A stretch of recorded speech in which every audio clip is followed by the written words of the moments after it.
Hello po sa inyong lahat. Isang magandang umaga po sa inyong lahat.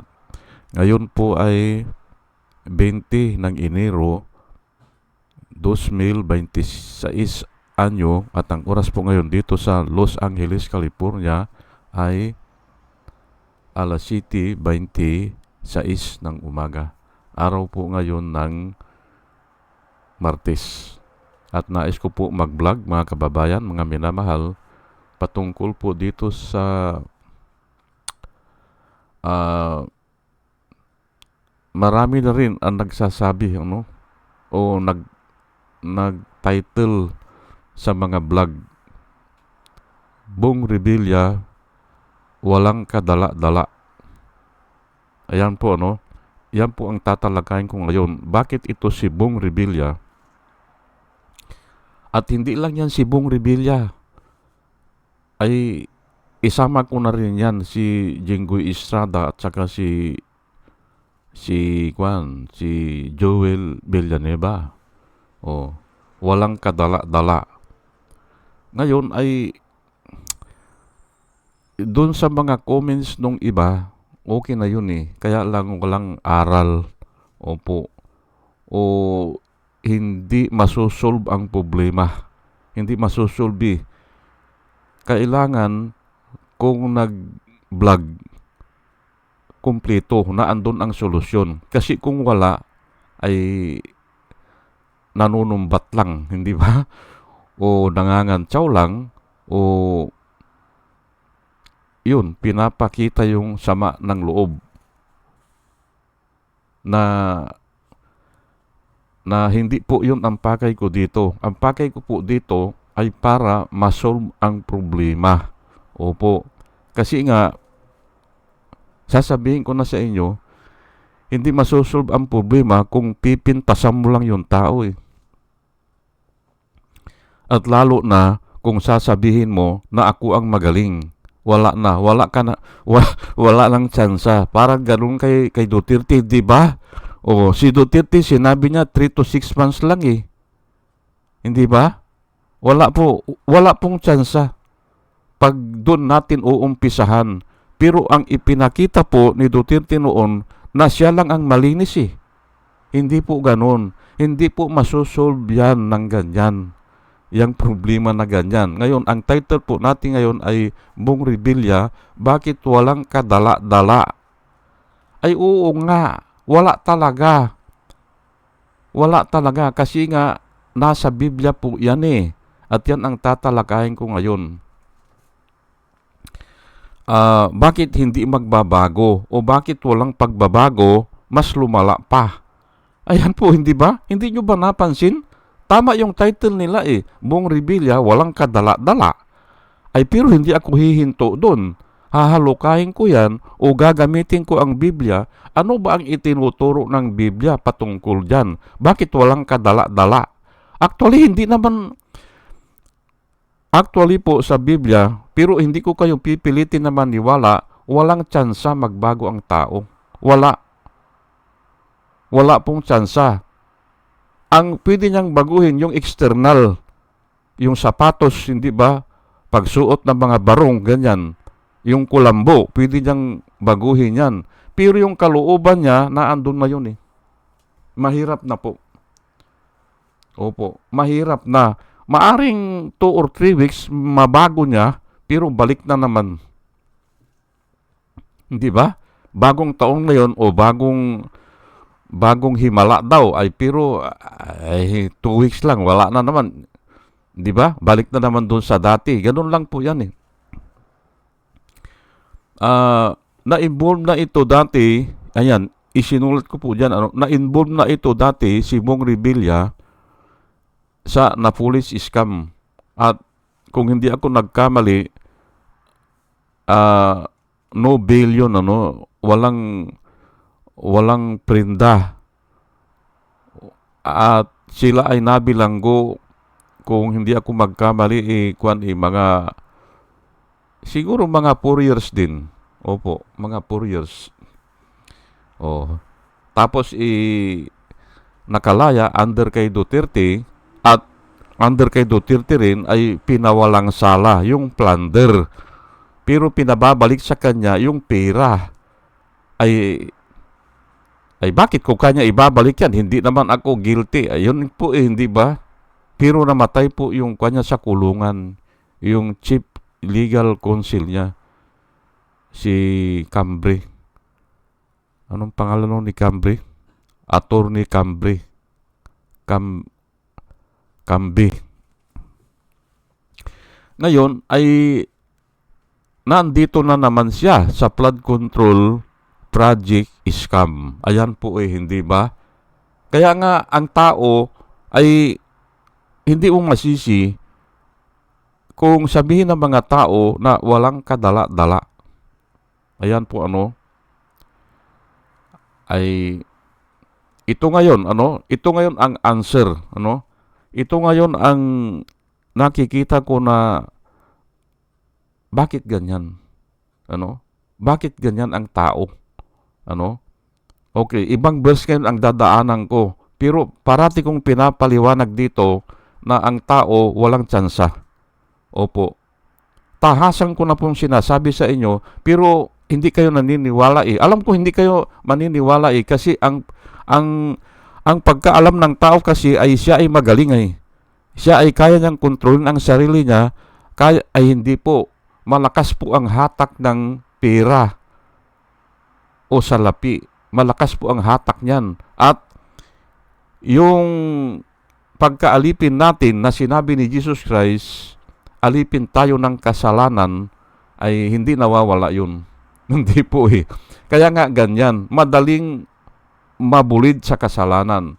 Ito po pero iba po ang dadaanan ko para at least may kwan tayo, may basis na naman tayo.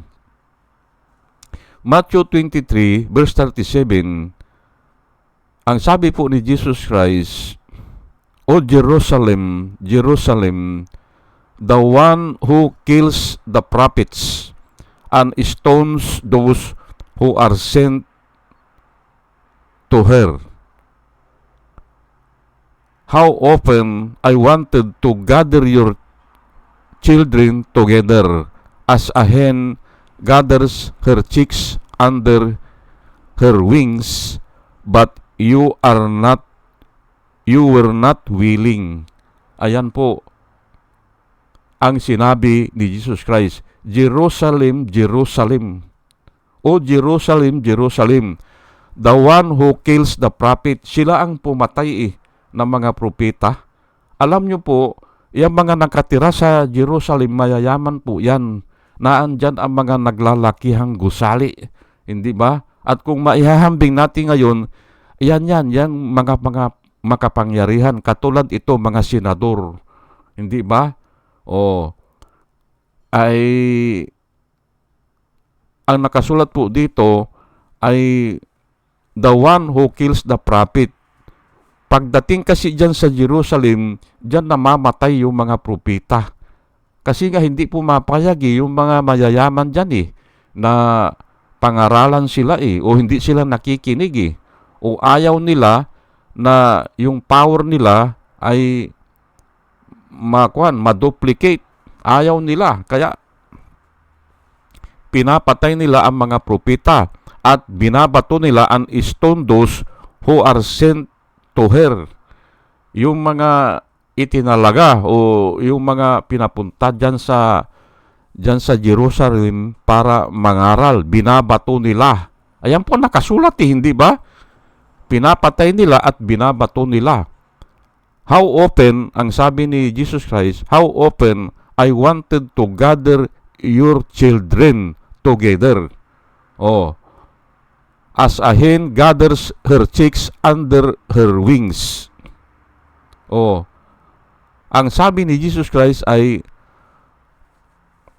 palagi ako, sabi niya, palagi ko na gustong i-gather ang mga children ng Jerusalem, sabi niya. O yung mga tao dyan sa Jerusalem. As dinescribe niya kung papaano yung inahing manok, hindi ba? Yung inahing manok itong hen gather her chicks. Kung papaano ang isang inahing manok ay kinukupkup niya ang kanyang mga sisiw sa ilalim ng kanyang wings. Ayan po, hindi ba? Ibig sabihin, pinoprotektahan niya yung mga sisiw niya.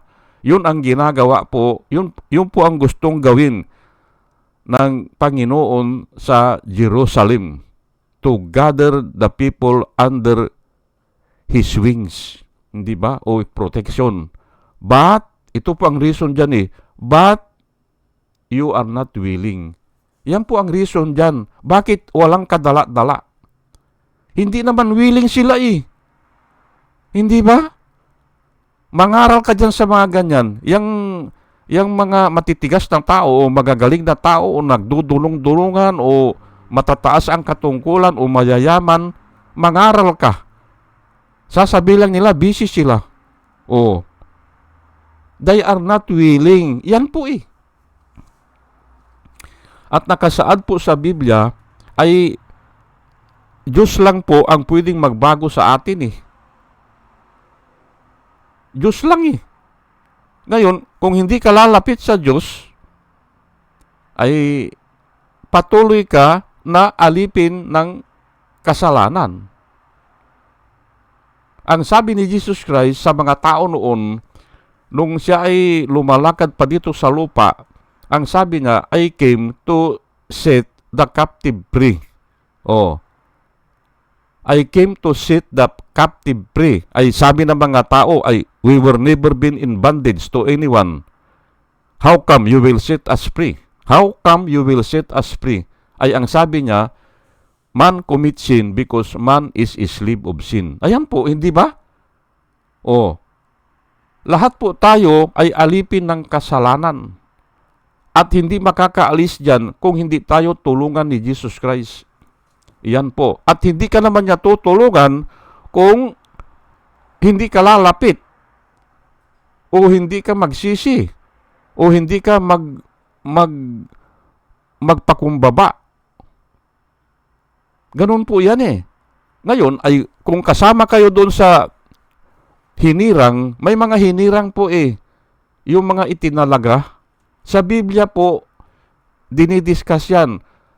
Kung kasama ka, ay kahit hindi ka magsisi, ay wala kang magagawa kasi itinalaga ka dun na magiging propeta ka o pastor ka o mamamatay ka ng dahil sa salita ng Panginoon. Marami pong ganun din, na talagang itinalaga, ay pero bihira yun. Ilan ba ang populasyon ng mundo? 9 billion daw ngayon. Ay baka wala pang 1 milyon yung ganun. Karamihan na whosoever believe. Yung maniniwala kay Kristo, yun ang maliligtas. Ay ito ay ayaw nga nilang pumunta They are not willing. Yan po ang reason dyan. They are not willing. Ay si Duterte nga, sinabihan pa who is this stupid God? Hindi ba? Pinapalabas niya o gusto niyang palabasin, dalawa sila ni Kibuluyan Hindi ba? Galing kay Kibuluyan, palagay ko Who is this stupid God? Gusto nilang palabasin na napakatalino nila. Yan po, na sila lang ang nakakaalam niyan. Ay ngayon, ay saan sila? Nakakulong sila, hindi ba? Kasi pangako po ng Panginoon Pangako po ng Panginoon, I am the Lord, and that is my name, and I will not give my glory. Sabi niya. Or sa ibang version, I will not give my honor to another. Ayan po. Kaya siguro na nakulong sila. Ay kasi, bakit tinasasabihan na who is this stupid God? Hindi ba? Ngayon, ano po ang reason? They are not willing to come to Jesus Christ. Hindi At yan nga ang napapansin ko dito sa mga itong mga sumisita po itong halimbawa halimbawa lang si Boying Irimulya. Ikukulong niya yan o ipapakulong niya yan. Pero dapat hindi lang ganun Dapat ang kanya, sabagay hindi ko naman siya masisi ay ang kwan kasi ni Jesus Christ may compassion. May compassion po eh. Yun ang nakikita ko na nawawala dito sa mga tao ni Marcos, mga umuusig o taga-usig o prosecutor, hindi ba? O ay dapat mayroon silang compassion. Nasa Biblia po, and when Jesus Christ drew near Jerusalem, hindi ba? Nakasulat po yun eh. When Jesus Christ come near to the Jerusalem, he saw the city and wept over it. Bakit siya tumangis? Kasi nga nakikita niya na mga tao not willing eh. O maaring wala na nangangaral eh. Walang nangangaral. Kaya may compassion siya na ito, mapupunta ito sa impyerno lahat na tao dito. May compassion siya. Hindi lang yun na kinokondem niya, alam niya na nagkakasala, alam niya na nagnakaw siguro, pero dapat may compassion na ay alipin sila ng kasalanan na dapat ay iligtas din natin sila. Yun po ang nagkukulang ang mga taga-usig. Kailangan may compassion At wala ka namang compassion kung hindi mo alam ang punot dulo. Opo. Bakit ba nagkakaganyan sila? Ay, malakas ka ang hatak ng salapi Number 1. Number 2, ay alipin nga ang tao At yun ang dapat na asikasuhin muna, yung pagkaalipin. Hindi ba? Babalikan ko na lang mamaya yan. Isaiah 65 verse 37. I will disdain you for the sword. Ito po yung ayaw bumalik sa Panginoon o ayaw humingi ng tawad o nananahan lang sila sa kanilang talino o sa kanilang lakas o impluensya o power. Ito po I will disdain you for the sword. Ayan lang hindi ba? Sword means kaguluhan o patayan yan, yung sword is gera yan hindi ba? I will disdain you, ididestino kita, sabi niya, sa kaguluhan. Ayan po. And all of you will fall in the slaughter. Slaughter. Ano ba yung slaughter? Katayan po Katayan ng mga hayop yan. Slaughter. Hindi ba? I will, and all of you will fall in the slaughter. For I called you, ayan po, hindi ba? For I called you, you did not answer. Tinawag ko kayo, hindi naman kayo kumikibo Tinawag ko kayo, ang sabi ng Panginoon, hindi ba? Hindi kayo kumikibo. I spoke to you, you did not listen. Kinakausap ko kayo, hindi nyo naman ako pinakikinggan. Ayan po, hindi ba? You did evil in my sight. At lahat yung mga, yung ganyang pagnanakaw yan ang ginagawa nyo, sabi niya. You did evil in my sight and choose what displeases me. Nangangalo niya, hindi ba? May mga babae, hindi ba? Ibinabahay. Parang ganun kay Pantaleon Alvarez ba yun? Na gumawa daw ng mansion over the hilltop. Sabi nung anak na panganay na lalaki, hindi ba? Ibinahay yung beauty queen ng Cebu ata daw. Ayan po displeases God. Kung ganyan ang ginagawa, hindi ba? Ang gusto po ng Diyos sa atin ay faithful tayo. Hindi ba? Ay bakit ganyan ang ginagawa nila? Nagnanakaw, pumapatay ng tao, at yan, nangangalo niya, hindi ba? Ayan po Kaya nakadestino sila sa kaguluhan o sa sword, at saka they will fall all in slaughter. Para silang dinadala sa slaughter area na hindi nila alam. Ayan po, hindi ba? Yan po ang kasagutan ko, bakit ito si Bong Revilla ay walang kadala-dala, wala talagang mangyari dyan. Kasi hindi natutumbok ang solusyon po ay. May solusyon dyan. At ang solusyon dyan ay magsisi. Pagsisihan niya. Pero kung sabi niya ay, ang sabi ni Bong Revilla ay, para daw wala daw due process ngayon. Sabi niya, ay, yan lang ang due process eh. Bibigyan kang pagkakataon to be heard. Due process is your right to be heard. Sabihin mo na kung anong sasabihin mo dyan. Hindi mo pwedeng sabihin na walang due process o parang wala ng due process. Ay, ayan nga binibigyan kang pagkakataon para i-explain mo yung sarili mo. Parang ganun nangyari kay Eva at Adan nung sila ay sumungay. Binigyan sila ng due process. Diyan po galing yan. Hindi sila agad pinarusahan. Tinanong muna sila, anong nangyari? Hindi ba? Nasaan na kayo? Anong nangyari? Ayan, nag-explain sila. Hindi ba?